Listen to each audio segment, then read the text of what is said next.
Okay, we have Chapter 5 of the Articles of Federation, numbers 23 through 32, establishing the Federation Council.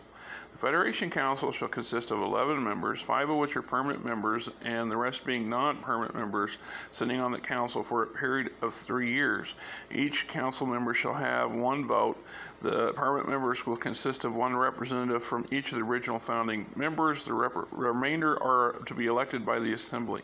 The head of the council will be selected from among his peers and receive the title of President of the Council. The Federation Council will be responsible for maintaining the peace and security of the Federation and may pass resolutions with the full weight of the Federation law as necessary to ensure the safety of the Federation. A majority vote is required to implement any decision by the Council. Unlike the Federation Assembly, Federation Council is to be a continuous session and may meet at any location as may be required.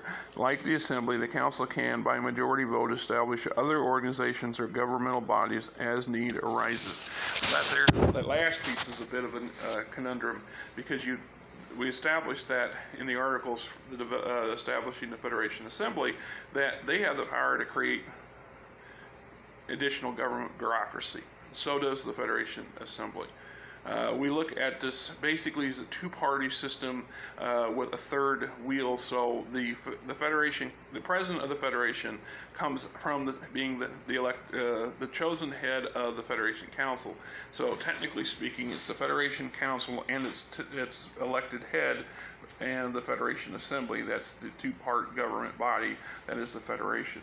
The fact that they've got a number of articles here to establish the Federation Council gives some weight to it. It also has some interesting little points.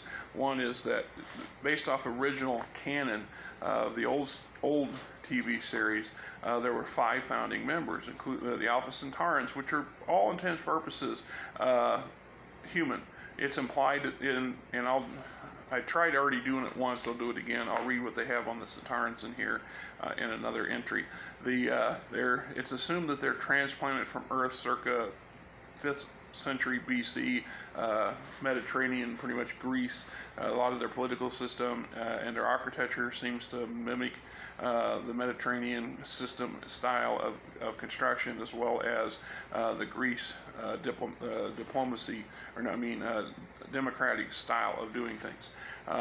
The Vulcans, the Andorians, the Tellites, however you want to pronounce them, and the humans. The later TV series Enterprise established current canon with 4 founding members, which sees the Alpha Centaurans no longer being considered a member. So you can make the argument that the Federation Council has got 4 permanent seats, not 5. But I noticed that the membership includes 6 elected members from the Federation Assembly, which means that in a voting situation, the founding members would be outvoted by the non-founding members by a number of 1, because there is 6 versus 5. This probably prevents some kind of power block from developing with the founding members dictating to the rest of the Federation what's going to happen and how it's going to happen. That's just a personal observation on that. I know that we see briefly in it's either Undiscovered Country, I think it's the end of Undiscovered Country, the movie, where we see the President of the Federation, and then later in DS9 and a couple other installments of later movies, we see representation of the civilian side of the Federation instead of this Starfleet dominated stuff that we see in most of the TV series and comic books and stuff. It's because the action revolves around Starfleet kind of view of the world. But it's important to note that Starfleet is subject to a higher body of political and bureaucracy. So while they're self-contained, they're not the answer, and they're not the spokespersons for the Federation in general. And a lot of these general orders that I've been covering gives weight to that. It implies the separation, whether it's outright says it, but separation of the agency of defense from the agency of political and social measurement or development, however you want to make your argument on that too. You're all welcome to put your 2 cents worth in on these things at any time. And until next time.